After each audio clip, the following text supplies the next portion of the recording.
Today we're building the Qman police helicopter. Is it a chance of a cop being really good, or is 1312 still relevant here? Stay tuned to find out.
This is a Qman 1928 block mission Eagle is what they call it.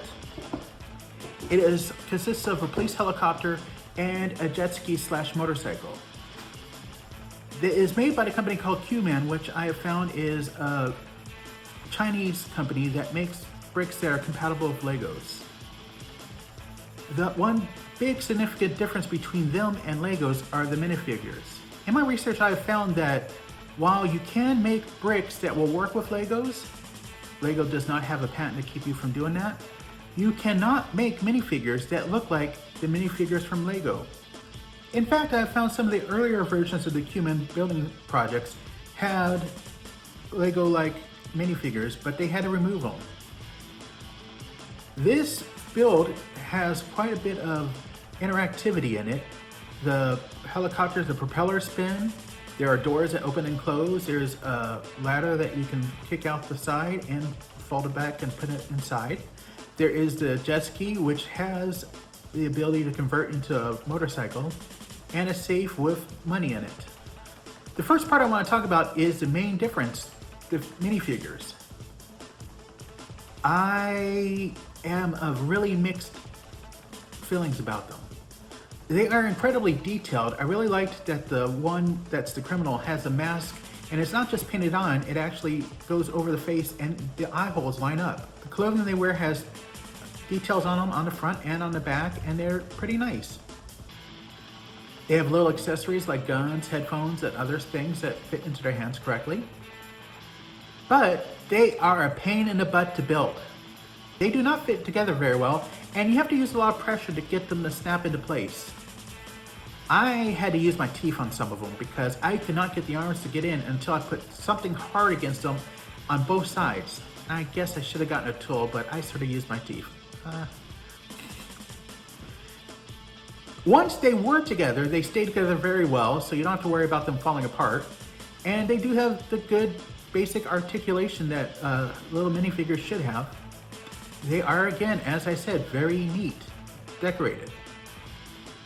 The building instructions were clear, although there was some inconsistencies where at some points on the top left where it told you what pieces you need, on the bigger pieces it would tell you what size piece it was, like 2x8 or 3x9, and at other places the same piece would not get the same call out. It wasn't a big hamper because you could look at it and just count the studs, but it was in some ways a little bit annoying. The instructions were well detailed and laid out, easy to follow.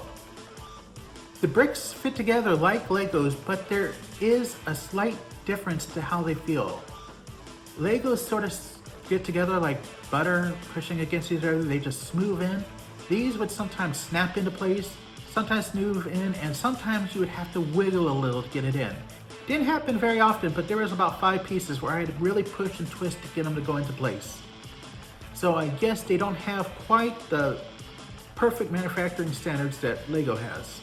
Another thing that is different than Legos is that these have guns. Lego has a policy of not making military or weapons, and recently they've even stopped making police figures. So if you're wanting to build something with police, this is a good alternative to it. The box claims this is one of 5 sets in the series, and I have another set that has another 5, so there are quite a few of them out there. They're decently priced, but because they're made in China, you usually have to get them imported. I've seen prices from anywhere to $20 to $50 for a set. Then you have to pay for the import fees and the shipping. I have a wonderful discount liquidation store here, and I found this here for $5. And a strange note, I don't know how to really say this. I can't quantify it, but the instructions here show a slightly different building design than what you get in a Lego set. Some of it was quite innovative. Again, it was real easy to follow, but when you were building it, you would just get the feeling that this was not made by the people who made a Lego set. Rain, go away. I was on the cusp of whether to give this a 3 or 4 because of how the pieces fit, but when you add in the figures, it's a 3 rather than a 4. I would still buy it if you can find it at a decent price and you don't have to pay too much for shipping. If you're walking through some Asian market and see one, snap it up because they're really fun to build. It took me about 4 hours to build at the most. If I found any other sets, I would buy them up and build them as well. One note for collectors is after you pull the sleeve out of the box, it is almost impossible to get it back in. I ended up throwing away the cardboard sleeve inside of it. And it wasn't just this box, my other set, the exact same thing. When I pulled it open to see if the pieces were there, I could not get it to fit back in. So if you're going to collect them, you've got to be really careful trying to get that piece back in there. I could not do it. Maybe if I had a little bit more patience or a little bit more dexterity, I could have. Although I don't see that these will have much resale value, I haven't seen them really on the used market. Thank you for watching my video. Please like and subscribe, and be sure to hit the bell if you want to make sure that YouTube gives you information that I have set out new videos, if they remember to do it. If you think anyone would like this video, please forward it to them. I'm always happy to see new people watching me. If you have any comments, please leave them below. Any questions, I'll be happy to answer them. I try to keep the trolls in check.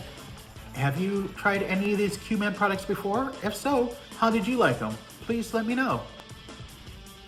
Thank you. Talk to y'all later.